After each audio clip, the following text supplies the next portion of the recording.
संस्कृतमपि जिन्वरे विहितं गणधर रचितं गणेकभेदस्थम् अंगांगबाह्यभावे मनन्त विषयं नमस्यामि।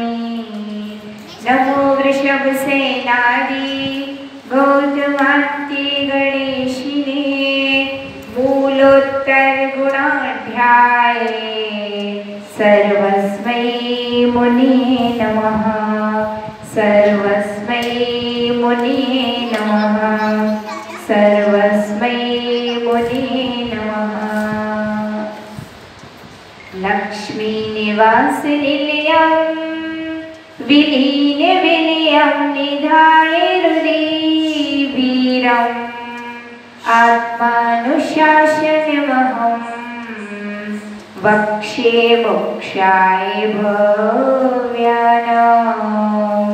नमो अरिहन्ताणं नमो सिद्धाणं नमो आयर्याणं नमो उवच्छायाणं नमो लोये सवसाहूणं नमो लोये सवसाहूणं।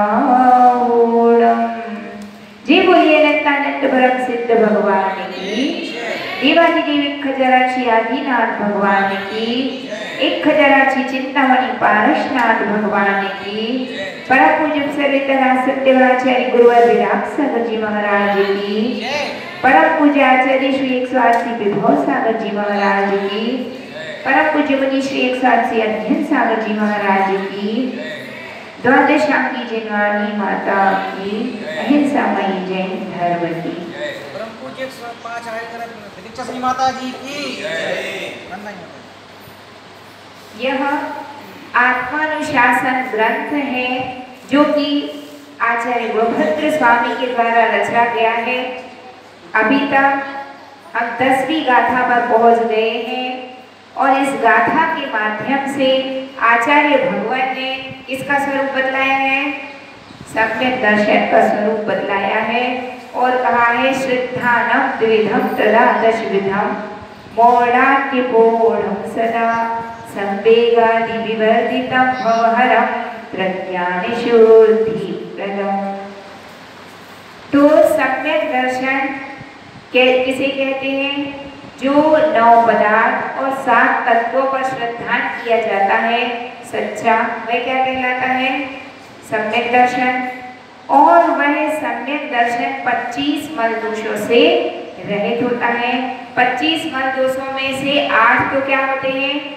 संकादी दोष होते हैं और इन्हीं संकादी दोषों को समझने का हम प्रयास कर रहे थे। कल हमने शंका, कांक्षा और विचिकित्सा इन 3 को समझ लिया था और आज अपने को विचिकित्सा के और आगे बढ़ना है। और चौथी जो दोष है वह कौन सा है? मूढ़ दृष्टि। कौन सी दृष्टि? जो 8 अंग होते हैं कौन कौन से हैं? निसंकित, निकांक्षित, निर्विचिकित्सा, अमोघ दृष्टि और उपगोहन, वात्सल्य, स्थितिकरण, प्रभावना। इतने अंग हैं और इन अंगों से जो विपरीत होते हैं वो क्या कहलाते हैं? सम्यक दर्शन के दोष कहलाते हैं। तो अब चौथा दोष कौन सा देखना है आज? मूढ़ दृष्टि। मूढ़ का अर्थ क्या होता है? मूढ़ का अर्थ होता है मूर्ख। मूढ़ यानी क्या? मूर्ख। अज्ञानी को क्या कहते हैं? मूढ़ कहा जाता है। अब आगम की भाषा में मूर्ख किसे कहते हैं? तो आचार्य भगवान कहते हैं मूढ़ताएं 3 प्रकार की होती हैं, लोक मूढ़ता, देव मूढ़ता और गुरु मूढ़ता, है ना। लोक मूढ़ता किसे कहते हैं? आपका सागर स्नान उच्च सिक्ताश्मना गिरिपातोग्निपातश्च लोक मूढ़ा निगद्यते। ऐसा आचार्य भगवान समर्थ भद्र स्वामी अपने रत्नकरटक श्रावकाचार्य ग्रंथ में कहते हैं कि आपका सागर स्नान, है ना। कोई व्यक्ति ऐसे होते हैं जो गंगा नदी में स्नान कर लेंगे तो क्या हो जाएगा, हमारी आत्मा का हित हो जाएगा, कल्याण हो जाएगा। सारे पाप किसमें स्नान करने से, गंगा नदी में स्नान करने से। जितने पाप करना हो सब कर लो और बस क्या करना है, गंगा में जाके स्नान कर लेंगे तो सारे पाप धुल जाएंगे। ऐसी जिनकी मान्यता होती है वह कौन सी मूर्ता है, लोक मूर्ता। तो एक बार की बात है, श्री कृष्ण जी थे और श्री कृष्ण जी का मन हुआ कि मैं कहाँ जाऊंगा, तीर्थ यात्रा करने जाऊंगा। तो पांडव जो थे उनका भी मन था कि हम भी कहाँ जाएं, श्री कृष्ण जी के साथ तीर्थ यात्रा करने जाएं, परंतु किसी कारणवशात वे नहीं जा पाए। तो उन्होंने क्या कहा कि यह तुम भी हमारी ले जाइए, आप भी गंगा में स्नान कीजिए और हमारी टुप्पी को भी स्नान करा के ले आइए। तो क्या होगा, वह पवित्र हो जाएगी। फिर उस टुप्पी का सेवन कौन करेगा, हम लोग करेंगे। श्री कृष्ण जी ने क्या कहा, यह एक लौकिक कथा है। श्री कृष्ण जी तीर्थ यात्रा पर निकल जाते हैं, खूब गंगा में स्नान करते हैं, टुप्पी को भी स्नान कराते हैं, खूब डुबकियां लगवाते हैं और जब लौट करके आते हैं, किसको देते हैं वह टुप्पी, पांडवों को। और जैसे ही वे टुप्पी के एक टुकड़े को अपने मुख में देते तो सब क्या करते, थूथू थूथू। क्यों, क्योंकि वे कैसी थी, समझ गए दादाजी, कैसी थी वो, कड़वी टुप्पी थी। तो श्री कृष्ण जी क्या कहते हैं कि हे पांडु पुत्र, जिस प्रकार इस गंगा में स्नान करने से यह कड़वी टुप्पी मीठी नहीं हुई, उसी प्रकार गंगा में स्नान करने से कभी भी तुम्हारी आत्मा के पाप कर्म धुल सकते नहीं है। पाप कर्मों को धोने के लिए तो क्या करना पड़ेगा, जो जिनेंद्र देव ने पापों को धोने का रास्ता बतलाया है उस रास्ते पर चलना पड़ेगा। तो कोई गंगा में स्नान करके क्या मानता है कि मेरी आत्मा क्या हो जाएगी, शुद्ध हो जाएगी, पवित्र हो जाएगी। और कोई क्या करता है, रेत का ढेर लगाता है, कोई बड़े ऊंचे पर्वत से गिरता है। कौन से पर्वत से गिरेंगे हम, सम्मेद शिखर जी के पर्वत से गिरेंगे तो सीधे कहाँ जाएंगे, स्वर्ग पहुंच जाएंगे। तो ध्यान रखिए, अगर ऐसी आपकी मान्यता है तो पर्वत से गिरने से यदि कल्याण होता तो जितने भी मनुष्य हैं अपना कल्याण करने के लिए कहाँ जाते, ऊंचे ऊंचे पहाड़ों पर जाते और गिर जाते। और कितने लोग कैसे रहते हैं, आपका सागर स्नान मुच्चय सिक्ताश्मना गिरिपातोग्निपातश्च। अग्नि में गिरकर कूद के मरेंगे तो क्या होगा, हमारी आत्मा वैकुंठ पहुंच जाएगी। ऐसी लोगों की क्या है, एक मान्यता है। तो ये सब लोक में जो मान्यताएं फैली है इनको क्या कहते हैं, लोक मूर्ता। कौन सी मूर्ता कहलाती है, लोक मूर्ता। इसके बाद दूसरी मूर्ता होती है देव मूर्ता। देव मूर्ता किसे कहते हैं, तो आचार्य समंतभद्र स्वामी कहते हैं, वरूपलिप्स्यासामान रागद्वेष मलीमसा देवता यदुपासीत देवता मूल मुच्यते। वरूपलिप्स्यासामान रागद्वेष मलीमसा। राग और देश से जो जिनका मन कैसा है, मलिन है ना, और जो गदा इत्यादि को धारण किए हुए हैं, विभिन्न प्रकार के वस्त्राभूषणों से सुसज्जित हैं, अपनी रक्षा के लिए शस्त्र भी रखते हैं, जिनके स्त्री वगैरह में पाई जाती है, ऐसे राग देश से युक्त देवी देवताओं की अर्चना करते हैं। किसके लिए, वरूपलिप्स्यासामान। मुझे क्या देंगे, ये वरदान प्रदान करेंगे। क्या देंगे, मुझे वरदान दे देंगे। इसलिए किसके पास जाते हैं, राग द्वेष सहित देवी देवताओं के पास जाते हैं। किसकी इच्छा से, वरूपलिप्स्यासामान रागद्वेष मलीमसा देवता यदुपासीत। ऐसे देवता की जो उपासना करता है वह कौन सी मूर्ता है, देव मूर्ता है। देव कितने प्रकार के होते हैं, ऐसा एक प्रश्न किया गया तो आचार्य भगवान कहते हैं देव 4 प्रकार के होते हैं। कौन कौन से, प्रश्न किया गया। उसने कहा भुवनवासी, व्यक्तर, ज्योतिषी और ब्रह्मांड। तो आचार्य भगवान ने कहा देव 4 प्रकार के कौन से होते हैं? एक तो होता है देव, एक होता है अदेव, एक होता है कुदेव और एक होता है देवाधिदेव। कितने हो गए? 4 कैटेगरीज ऑफ गॉड, है ना। तो देव के कितने प्रकार हो गए? 4 टाइप्स हो गए। अब ये मैटर बहुत अच्छा है और समझने का है। देव किसे कहते हैं, अदेव किसे कहते हैं, कुदेव और देवाधिदेव।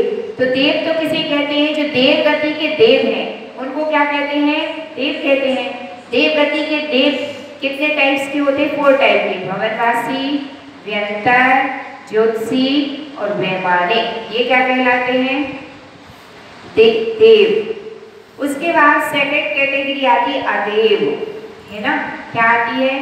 देव तो नहीं है लेकिन उसमें आपने देव की कल्पना कर रखी है, वो क्या कहलाते हैं? अदेव। जैसे कि एक बड़ा भारी वट वृक्ष है, उस पर आपने धागे लपेटना चालू कर दिए, कौन है? हमारे देवता है। और कहीं पर पत्थर कोई बहुत बड़ा टीला बना लिया, ये कौन है? हमारे देवता। कुछ है तो है नहीं, पत्थर है या तो पेड़ है या तो फिर क्या है? कोई इसको भी देव के क्या मान लेता है? जहाँ सर पे मिल गया, अरे महाराज जय हो आपकी, है ना। और नाग पंचमी आई तो बढ़िया हल्दी और तिलक का टीका लगाया, है ना, और दूध भी रख दिया। कौन है ये? हमारे देवता हैं। ये तो त्रेंच प्राणी और आप उसको क्या कह रहे हैं? देवता कह रहे हैं। तो वो क्या है? देव। जो देव नहीं है उसको देव कहना, ये क्या कहलाता है? अदेव। अदेव शब्द से ही स्पष्ट हो रहा, देव तो नहीं है लेकिन फिर भी उसको क्या कह रहे हैं? देव। तो एक तो हो गया देव और दूसरा क्या हो गया? अदेव। तीसरा क्या आता है? कुदेव। तीसरा क्या होता है? कुदेव। कुदेव किसे कहते हैं? जो सच्चा देव नहीं है वो क्या कहलाता है? कुदेव। जो मिथ्यात्व से युक्त है, राग द्वेष से सहित है, ऐसे चंडी मुंडी आदि देवी देवता, उनको किस लिए पूजना? काली भैरवी दुर्गा किस लिए पूजना? इसलिए पूजना ताकि ये हमें क्या देंगे? वरदान देंगे, है ना। इनको पूजने से हमारी सारी इच्छाएं पूरी हो जाएंगी। तो वो जो मिथ्यात्व से सहित है वो सब क्या किस कैटेगरी में आते हैं? कुदेव की श्रेणी में आ गए। तो एक हो गया देव, दूसरा हो गया अदेव, तीसरा हो गया कुदेव और चौथे होते हैं देवाधिदेव। चौथे क्या होते हैं? देव, देवाधिदेव। ठीक है। देवाधिदेव किसे कहते हैं? जो देवों के भी देवता हैं, संसार के प्राणी मात्र के द्वारा जो पूजनीय हैं, जिनके चरणों में तीनों लोग नतमस्तक हैं, वो क्या कहलाते हैं? देवों के भी देव, देवाधिदेव। अब प्रश्न उठता है कि आपने चारों कैटेगरीज गिना दी, कहीं पद्मावती घरनेत्र का तो नाम ही नहीं आया तो अब इनकी गिनती किसमें होगी? तो इनकी गिनती जो देव कैटेगरी है उसमें होगी, क्योंकि जो जिन शासन के, जिनेंद्र देव के 24 और तीर्थंकर के जितने भी यक्ष और यक्षिणी हैं वो सभी क्या हैं? या तो भवनवासी हैं या व्यक्तरवासी, है ना। या तो भवनवासी या व्यक्तर। तो उनकी गिनती किसमें है? देव में है। उनकी गिनती ना तो अदेव में है ना उनकी गिनती कुदेव में है, और देवाधिदेव तो है नहीं। उनकी गिनती किसमें है? देव गति के देव में उनकी गिनती होती है। तो जब अपन को ये 4 कैटेगरीज नहीं मालूम होती तो व्यक्ति क्या होता है? भटक जाता है और चिंतन कहीं का कहीं चला जाता है। तो अब जो देव रहते हैं क्या वे हमारे लिए पूजनीय हैं? उनके पास अभी राग द्वेष है और 8 कर्म भी हैं, इसलिए जिसके पास राग और द्वेष है और 8 कर्मों से युक्त है तो वे पूजने के योग्य तो नहीं है। पूजा तो किसकी की जाती है? देवाधिदेव की जाती है। ना तो अदेव पूजनीय है, ना कुदेव पूजनीय है और ना ही देव पूजनीय है। पूजा के योग्य कौन होता है? केवल देवाधिदेव होते हैं। अब इसके बाद प्रश्न उठेगा, तो फिर ये यक्ष यक्षिणी है, इनकी पूजा तो नहीं करनी चाहिए, परंतु अभी आगे आपको आयतन गिनाए जाएंगे। आयतन 6 होते हैं, सच्चे देव, सच्चे गुरु, सच्चे शास्त्र और उनके सेवक। ठीक है, 6 आयतन होते हैं और 6 अनायतन। अनायतन कौन कौन से हैं?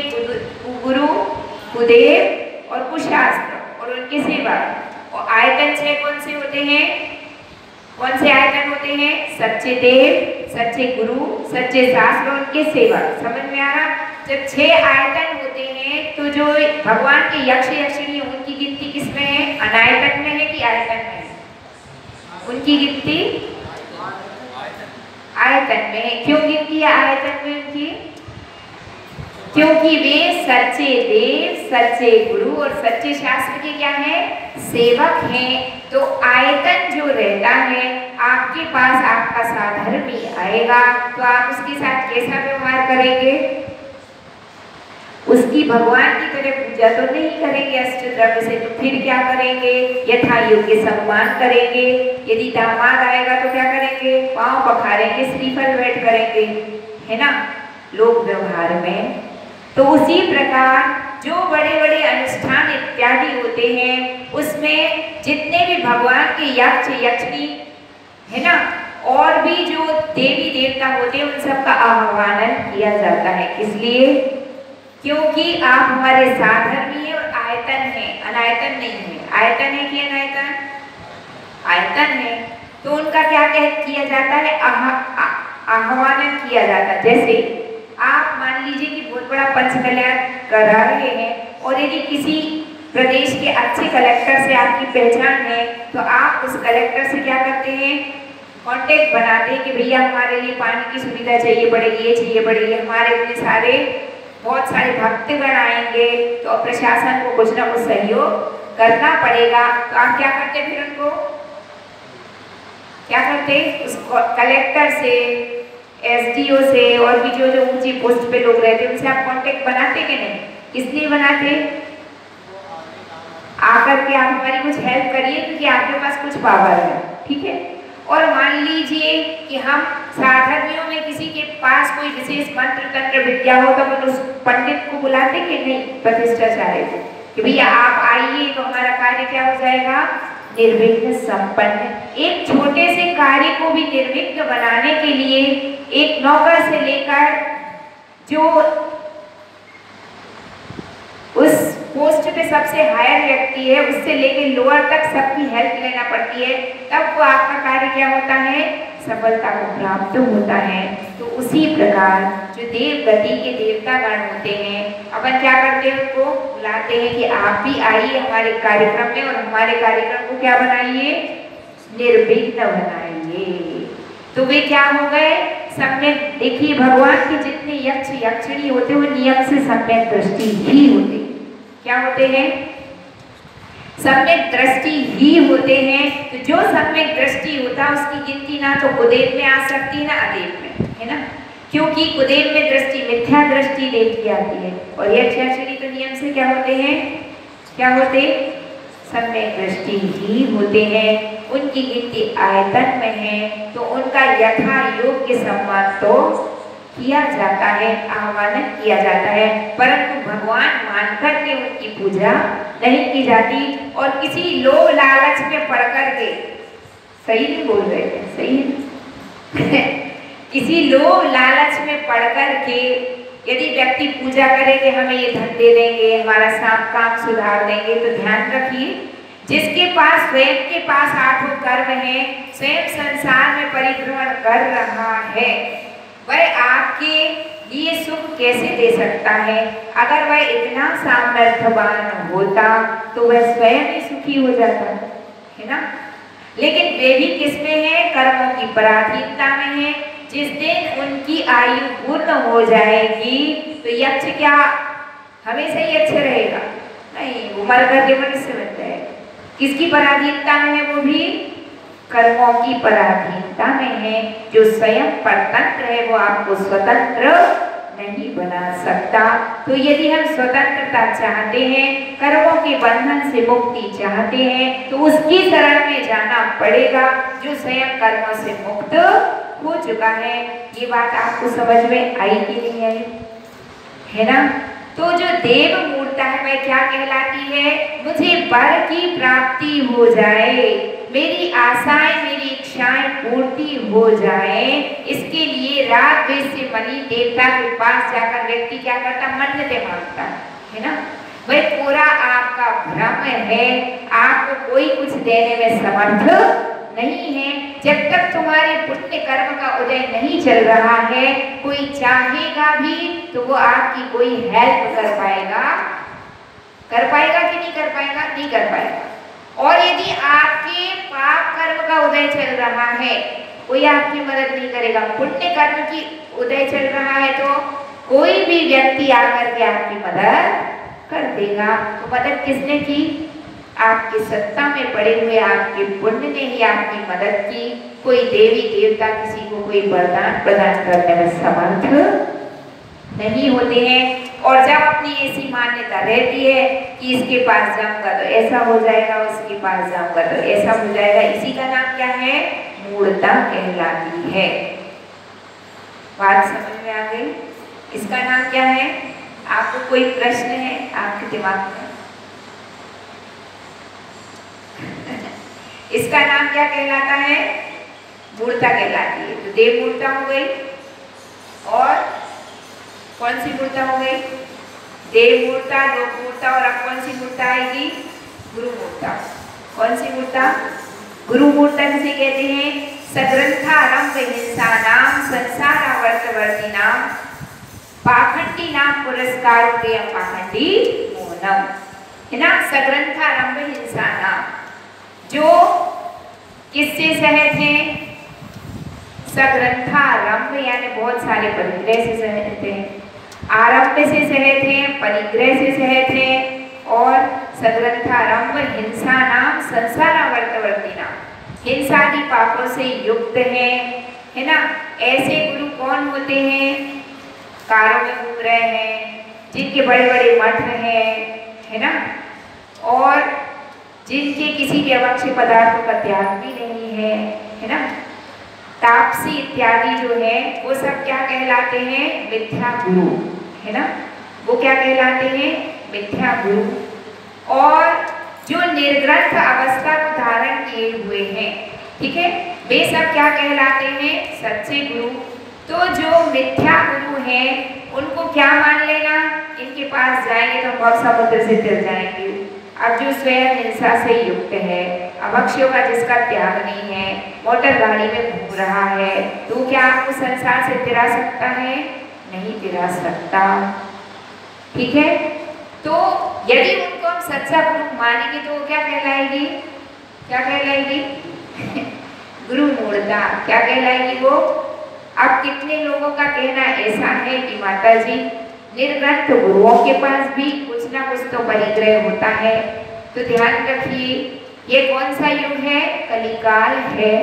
इस कलिकाल में यद्यपि निर्ग्रंथ गुरु अपने संयम का अच्छे से पालन करते हैं, परंतु उनकी परिचर्या का पालन कराने के लिए श्रावक क्या करता है? अब गाड़ी भर के भी चलना पड़ेगी, उनको आहार की व्यवस्था भी रखना पड़ेगी, पाटे चौके भी रखना पड़ेंगे।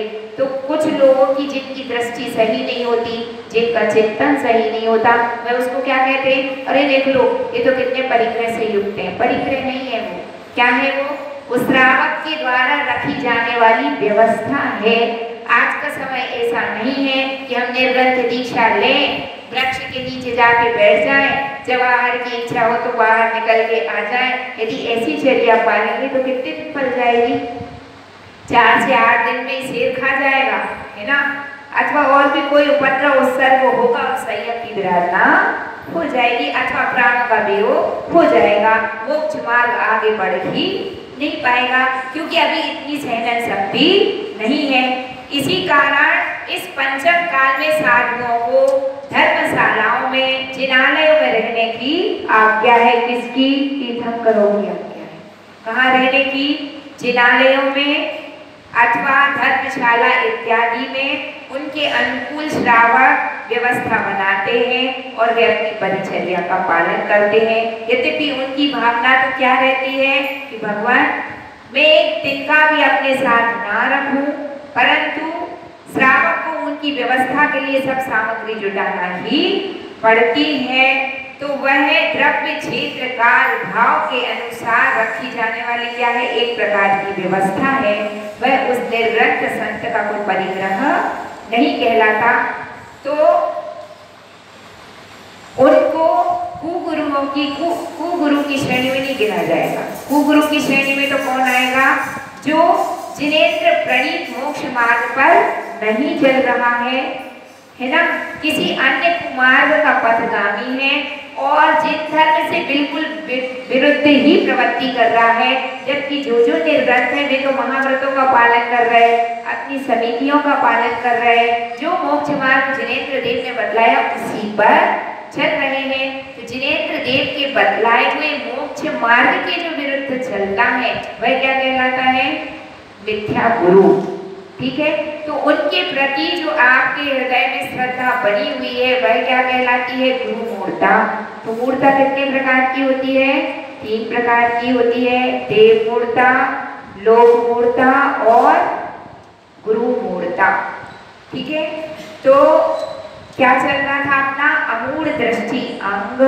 इस प्रकार की मूर्ता जहाँ पाई जाती है, नहीं पाई जाती है, वह क्या कहलाता है, अमूढ़ दृष्टि। अकाट्य एकमात्र श्रद्धा किस पर है, श्री जिनेंद्र देव पर। तो वह क्या कहलाता है, अमूढ़ दृष्टि सम्यक दृष्टि जीव। जैसे कि रानी रेवती थी। रानी रेवती कैसी थी, जिन धर्म पर अकाट्य श्रद्धा रखती थी, किसी भी प्रकार की मूर्ताओं में उसका श्रद्धान नहीं था। और उसकी परीक्षा करने के लिए एक क्षुल्लक जी आते हैं और उनके गुरु ने क्या कहा था कि रेवती रानी को मेरा आशीर्वाद कहना। किससे कहा था, गुरु ने अपने क्षुल्लक शिष्य से कहा था। और वह जब शिष्य आता है तो सोचता है कि महाराज ने आखिर इस रानी को आशीर्वाद क्यों बोला था। तो रानी की परीक्षा करने के लिए वह क्षुल्लक क्या करता है, सबसे पहले तो एक नकली विद्याधर था वह, तो अपनी विद्या के बल से एक ऐसा ब्रह्मा का रूप बनाता है कि जिसमें ब्रह्मा जी बैठे हुए, उनकी पूरी सभा लगी हुई है, ऐसा दृश्य दिखाया गया। पूरा नगर उस दृश्य को देखने के लिए दौड़ पड़ता है, लेकिन रानी रेवती अपने महल से बाहर निकलती नहीं है। कहती है कि कोई ब्रह्मा विष्णु महेश कुछ होते नहीं है और उस मूर्ता की अनुमोदना नहीं करती है। अब परेशान हो जाता है क्षुल्लक, क्या क्या किया जाए कि परीक्षा करने के लिए। तो फिर क्या करता है, वो एक समोशरण की ही रचना कर डालता है। ब्रह्मा को बिठाएंगे तो रानी रेवती आएगी नहीं, महेश को बिठाएंगे शिव शंकर को तो आएगी नहीं। फिर क्या किया जाए, विष्णु के अवतार दिखा दिए तो भी रानी रेवती आई नहीं। फिर उसके बाद क्या किया उसने, फिर उसने एक तीर्थंकर का समोशरण की रचना कर दी अपनी विद्या के बल से। किसने, क्षुल्लक ने। और जब वह रचना की तो पूरी जनता दौड़ पड़ी कि देख के तो आए कि भैया तीर्थंकर का कैसा समोशरण आया है। रानी रेवती इतना होने पर भी वहाँ कुछ भी देखने के लिए नहीं जाती है। उसका कहना क्या था, तीर्थंकर तो 24 ही होते हैं और 24 तीर्थंकर हो चुके हैं, अब ये तुम्हारे 25वें तीर्थंकर कहाँ से आ गए। ये तो जिनेंद्र प्रणीत जो भी देश का है उसके विरुद्ध ही कार्य है, इसलिए वह वहाँ पर भी नहीं जाती है। क्षुल्लक जी आते हैं असली रूप में और रानी के सम्यक दर्शन और अमूढ़ दृष्टि अंग की बुरी बुरी क्या करते हैं, प्रशंसा करते हैं। तो जितनी भी लोक में विभिन्न प्रकार की मूर्ताएं फैली हुई हैं, अज्ञानता फैली हुई है, उसका क्या करना चाहिए, उससे हमें बचना चाहिए, समझना चाहिए और बचना चाहिए।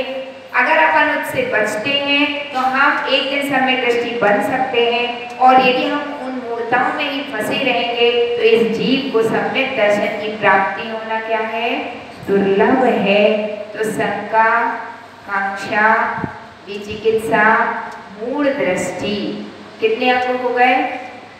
4 दोष हो गए। अंग के विरुद्ध ये 4 शंका के क्या हो गए? दोष। शंका, कांक्षा, विचिकित्सा, मूढ़ दृष्टि। और अब आएगा अनुपगूहन। नेक्स्ट अंग क्या होता है? उपगूहन। और उपगूहन का जो उल्टा रहता है वह क्या कहलाता है? अनुपगूहन। उपगूहन का मतलब होता है ढांकना। किसको ढांकना? अपने साधर्मी के दोषों को ढांकना। किसके दोषों को ढांकना? जो धर्मात्मा पुरुष है, यदि उसके द्वारा कोई गलती हो जाए तो उस गलती को दूसरों के सामने प्रकट नहीं करना। क्यों नहीं करना? क्योंकि वह जिनेंद्र देव का भक्त है, आयतन है, और यदि उसकी गलती को हम यदि 4 लोगों के बीच में प्रकट कर देंगे तो किसकी हंसी होगी? जिनेंद्र प्रणीत धर्म की हंसी होगी। इसलिए वह क्या करता है? एक धर्मात्मा के दोषों को क्या करता है? ढांकता है। ठीक है। और इसके विपरीत जो रहता है वह क्या कहलाता है? अनुपगूहन। अनुपगूहन का मतलब होता है इतनी सी भी गलती किसी की दिख जाए, किसकी? धर्मात्मा की, तो उसकी टांग खींचने को दुनिया बिल्कुल तैयार। तो करो तो सही एक भी गलती, और गलती नहीं भी करोगे, एक भी मिस्टेक नहीं की, फिर भी मिथ्या बातें जोड़ तगोड़ के कैसे भी बना दी जाती हैं और पेश कर दी जाती है। आज का ऐसा समय है ना? कैसा समय है? आपने कोई गलती की भी नहीं, आपने कोई मिस्टेक की भी नहीं, लेकिन फिर भी क्या किया जाता है? कुछ भी अनर्गल बातें बना करके दुनिया के सामने पेश कर दिया जाता है। तो इसका मतलब क्या है? आप उपगूहन तो बहुत दूर की बात है ना? यहाँ तो उल्टा क्या हो रहा है? आपकी कसाएं आप पर क्या है? हावी हैं। एक बहुत अच्छी सुंदर घटना आती है, उसको बतलाकर हम अपनी बात को पूरा करेंगे। एक बार की बात है, एक चोर ने क्षुल्लक का रूप बनाया। किसका रूप? एक क्षुल्लक का रूप बनाया।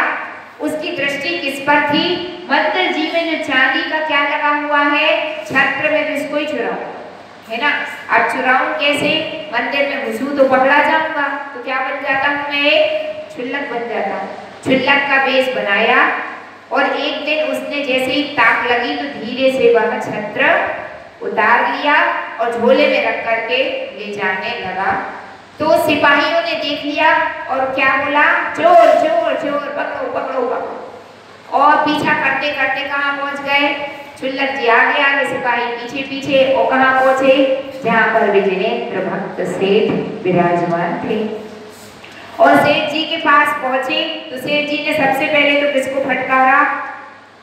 उन सिपाहियों को फटकारा कि तुम लोगों को शर्म नहीं आती, ये तुम्हारे क्षुल्लक जी हैं और तुम इनके लिए क्या कह रहे हो? चोर। ये चोर नहीं है, इन्होंने कोई चोरी नहीं की, ये छत्र तो मैंने ही इनसे मंगवाए थे, उसमें कुछ सुधार करना है, उन छत्रों में कुछ सुधार की आवश्यकता है, इसलिए मैंने ही मंगवाए थे। सिपाही वहां से चले जाते हैं। सिपाहियों के जाने के बाद वह जिनेंद्र भक्त सेठ उस क्षुल्लक के वेश में जो चोर था उससे कहते हैं कि देखो, तुम्हें जितने पैसे चाहिए मैं तुम्हें दे सकता हूँ, तुम चाहे कोई भी कार्य कर लो, लेकिन धर्म के वेश में आकर कभी ऐसा कोई कार्य नहीं करना चाहिए जिससे क्या हो जाए? धर्म पर कोई संकट आ जाए, आँच आ जाए। चोर शर्मिंदा होता है, सेठ जी के चरणों में पड़ जाता है। तो कहने का तात्पर्य यह है कि दूसरे के 4 लोगों के सामने तो क्या करना चाहिए? उसके दोषों को ढकना चाहिए, और एकांत में जाकर फिर उसको इस बात के लिए सावधान भी करना चाहिए कि आपको ऐसा कार्य करना योग्य नहीं है। ऐसा करने से क्या होता है? धर्म की हंसी। तो उपगूहन के बाद कौन सा अंग आता है? स्थितीकरण। इसका नाम क्या है? स्थितीकरण। उपगूहन करना, पहले तो दोषों को ढकना, फिर उसको क्या करना? सावधान। यह कार्य आपके करने योग्य नहीं है, अथवा इस वेश में यह कार्य करना योग्य नहीं है। आपको याद होगा कि जिस समय आदिनाथ भगवान ने जिन दीक्षा ग्रहण की थी तो उनके साथ कितने और लोगों ने दीक्षा ली थी? 4000 राजाओं ने। कितने राजाओं ने?